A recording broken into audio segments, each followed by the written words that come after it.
శ్రీ మహావిష్ణువు బ్రహ్మాండాన్ని ఉద్ధరించడానికి వచ్చిన 8వ అవతారమే శ్రీకృష్ణుడు. కృష్ణ జన్మాష్టమిని కృష్ణాష్టమి, జన్మాష్టమి, గోకులాష్టమి, అష్టమరోహిణి అని పిలుస్తారు. శ్రీకృష్ణుడు దేవకీ వసుదేవులకు శ్రావణ మాసం కృష్ణపక్షం అష్టమి తిథి రోజున జన్మించారు.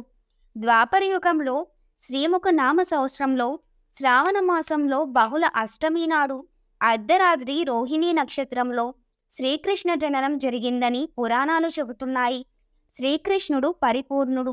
అన్ని అవతారాలలో కృష్ణావతారమే పూర్ణావతారమని ప్రసిద్ధి. అందుకే ఆయన్ని కృష్ణ పరమాత్మ అంటారు. కృష్ణ పరమాత్మ ఆవిర్భించిన దివ్యతిథే కృష్ణాష్టమి. ఈ పండుగ రోజున ఉదయాన్నే స్నానాదులు పూర్తి చేసి షోడశోపచారాలతో కృష్ణుని అర్చించాలి. పూజాది క్రతువు పూర్తయిన తరువాత శ్రీకృష్ణలీల ఘట్టాలని చదవాలని ధర్మశాస్త్రాలు చెబుతున్నాయి. కృష్ణాష్టమి నాడు కేవలం భగవానుని పూజించడమే కాదు, ఆయనలోని కొన్ని మంచి లక్షణాలను అలవర్చుకోవాలి. ప్రతి విషయంలోనూ స్వార్థం, ఈర్ష్య, అసూయలను కొంతైనా విడనాడి మానవ జన్మకు సార్థకతమని ఏర్పరచుకోవాలి. కృష్ణతత్వాన్ని పరిశీలిస్తే తన లీలల ద్వారా భక్తులకు జ్ఞానోపదేశం చేశారు. స్వామి చేసిన అన్ని పనులలోనూ అర్థం పరమాత్మం కనిపిస్తాయి. ధర్మ పరిరక్షణలో రాగద్వేషాలకు అతీతంగా వ్యవహరించారు స్వామివారు.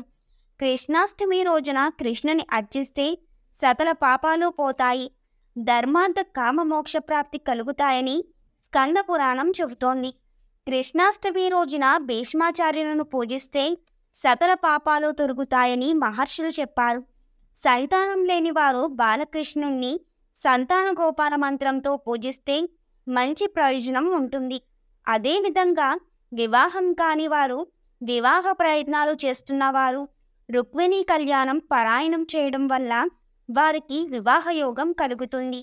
చివరగా శ్రీకృష్ణ పరమాత్మ చెప్పిన విధంగా నీ కర్తవ్యాన్ని నీవు చిత్తశుద్ధితో నిర్వహించు, ఫలితాన్ని నాకు వదిలేయి అనే మాటను ఆచరణలో పెడితే మనమందరం సుఖంగా జీవించవచ్చు.